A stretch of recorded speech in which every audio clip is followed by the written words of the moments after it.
Hi, welcome to ADI Technical Training. I'm Matthew. Today I'm in our technical lab at our UK hub in Chadderton, Manchester. Okay, let's get started. In this video we're looking at the Videx, the IPVK kits, the IP-based video intercom kit. I'm using the IPVK-1S. I'm using that with a W box. It's the 8-port PoE switch. Well, let's look at the wiring of the system first of all. Traditionally, it's a bit different than usual. The door station is locally powered by 12 volts DC, so very handy if you're adding a maglock or lock strike, which requires a separate power supply. They put a bit of thought into it there. So you're still going to need local power to the door station. The handset is PoE powered, and both devices go back to a switch. And in my case, I'm using the Wi-Fi to connect, so the switch is connected to a router. You can, if you're going to do a local network, you can just plug into the switch if you wanted to. As I say, the device itself has an IP connection and a 12 volt DC connection. They're both screw terminal. On the TCP connection, you need to make up a RJ45 lead. And instead of being a plug on the back of the door station, it's a set of screw terminals. So in the manual, as you can see here, in the manual you get the breakdown of which terminal goes where. If, like me, you're going to use a pre-made lead and just cut the plug off the end, you can do that. A bit of a tip is to see which is pin 1, just put your multimeter on pin 1, cut the wires and find out which is pin 1 and take it from there. There's a breakdown. I actually used one of our own patch leads that we sell. I used the W box, the ADI Pro patch lead. Okay, so that's the lead set up. We're ready to go there. Now we need to get onto the software and get that installed. So we're happy with the wiring. Let's have a look at the software. So to start with, you need to download the management software, the IPure software. And to do that, you go to the Videx website, service.videx.it, and it asks you to register or create an account. I've already done that. I would do that in advance. It only takes half an hour or so, but do that before you leave to get on site. Do that in advance so you can download it and have it on your machine, maybe configure it in the office before you leave. Basically create a new account. You put your email address in and then all the usual information it asks you for. You would need to confirm that account, but I've already done that, so I can go to the login tab and I can log in. I've already got a system configured here, as you can see, but what you would do is you would go to downloads and then you would download your software and install that on your machine. Once it's installed, you get an icon on your desktop, and we are ready to software. And you've ticked the add shortcut to desktop option in the installation process. You end up with a shortcut on your desktop. So let's double click and start the program.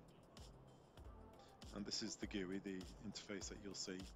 If you click on detect Videx devices, you'll end up getting this warning here telling you need to change your IP adapter. You can see you need to change it to the 172 range, and that's because that's what its factory setting is. It's 172, so you need to change the adapter on your PC.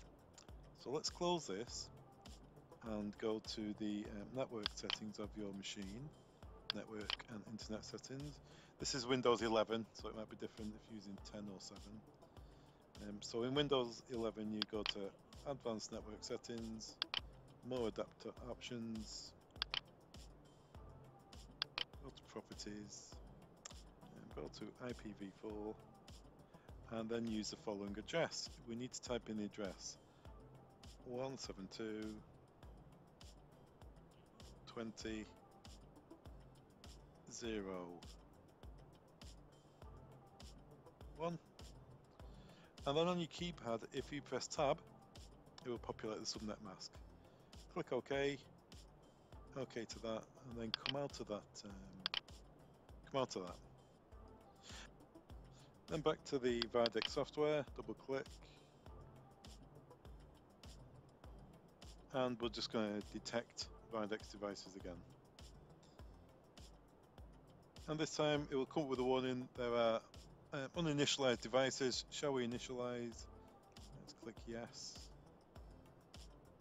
It's found 2 devices, which in our case is the door station and the handset.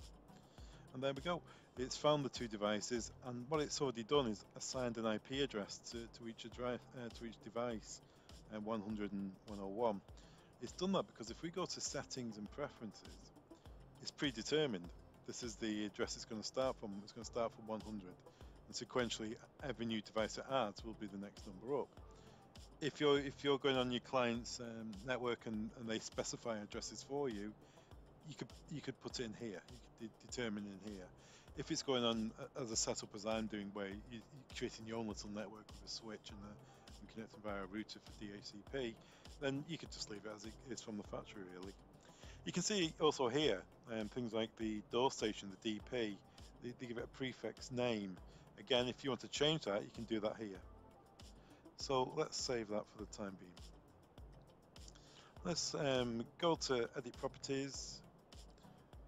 And here we have the door panel. So let's change that name to door. Something I always do is the reassurance tone. I turn it off. It's up to you. When you press the button outside, you want it to make a ringing tone. In some instances, maybe on a commercial application, that's absolutely fine. In some domestic instances where it might be annoying to have that making such a noise, especially if you've got neighbours nearby. So it's just my preference, I turn it off. Next would be to go to buttons. It's already found the internal handset, the 101 INT 101. It's found that. So what we're saying is, when button 1's pressed, which phone does it ring, which intercom does it call? So if we add that, it's now within the call intercoms 1. So when button 1's pressed, intercom 1 will be called. That's it really. So let's apply all the changes to that.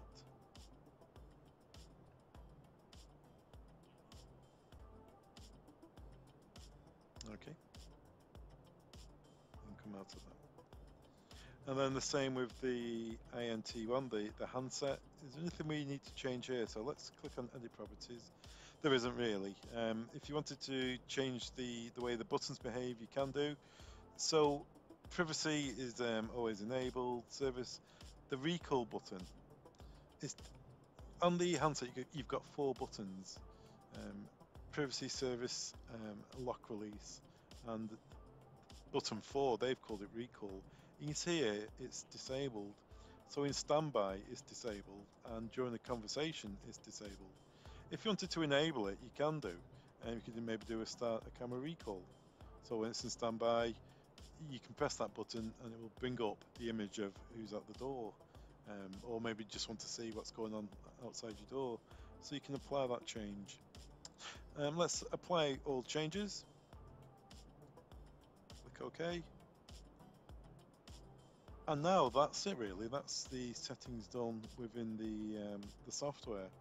So what we need to do, which is important, is go back to your network settings.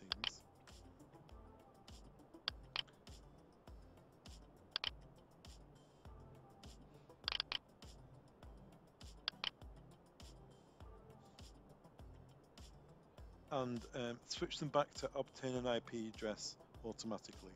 And if we do that, that means you can connect to the internet. So if you're going to be adding an app later on, or maybe doing firmware updates, you can connect to the internet connection via your router. And also it's just setting your computer back to how it should be. And here we are back at the Videx software. Let's release the Videx devices. When you put these use the software and you bring the devices into the software to do editing, it basically switches the Videx services off. The handset and the door station stops working. So it's important you detect or release them when you're working on them. So if I go to detect the devices again, it's found them this time again. And if you remember, we've switched back to our 192 range, and it's found them a lot easier.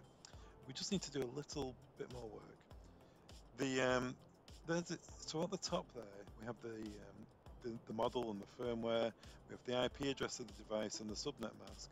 We also need to put in the gateway. That's, again, if you need to connect to the internet to use an app or cloud service, you need to give it a gateway IP address. So I can tell you it's typically going to be 254 here. Your DNS will be, again, the same, 192.168.1.254, and that should be it really. If you want to double check on that, you can just go to command prompt, type in, do a search for that, type in ipconfig/all, and it brings the information up you need. I'll do a separate screenshot and highlight if you're new to this and you don't know what I'm talking about, I'll just bring a separate screenshot up here, and I've highlighted the useful information you need. So I've highlighted the IPv4 address, that's the address that we're working on. It just confirms that it's in the 192 range, and we changed our adapter to 172, so I've had to bring it back so it's within the same address. Also, I've shown you the gateway there, that it's 254, and the DNS server, what's the address of the server. It's just so if you need to find it yourself, that's how you find it. So now I've made those changes. Let's apply the changes.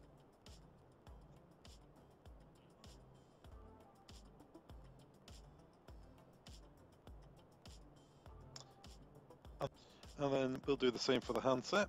So edit properties. As I say, the gateway IP is set to 1, so let's change that to 254. That's the address of the router, by the way. That's the gateway it's from the inside to the outside. That the gateway address of the router is 254. Your DNS server 192.168.1.254. Apply those changes. Close that, click OK, close that window, and then release the Videx devices, and that's the system online. All the configuration's done, and we're ready to go.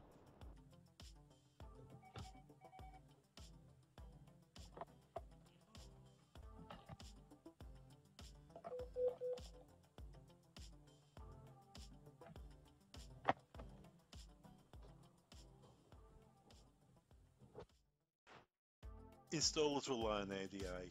The ADI projects and technical teams offer a pre-configuration service. Any project size, from a single device or to a complex system. Any IP device can be configured from our central hub using our technical and projects teams.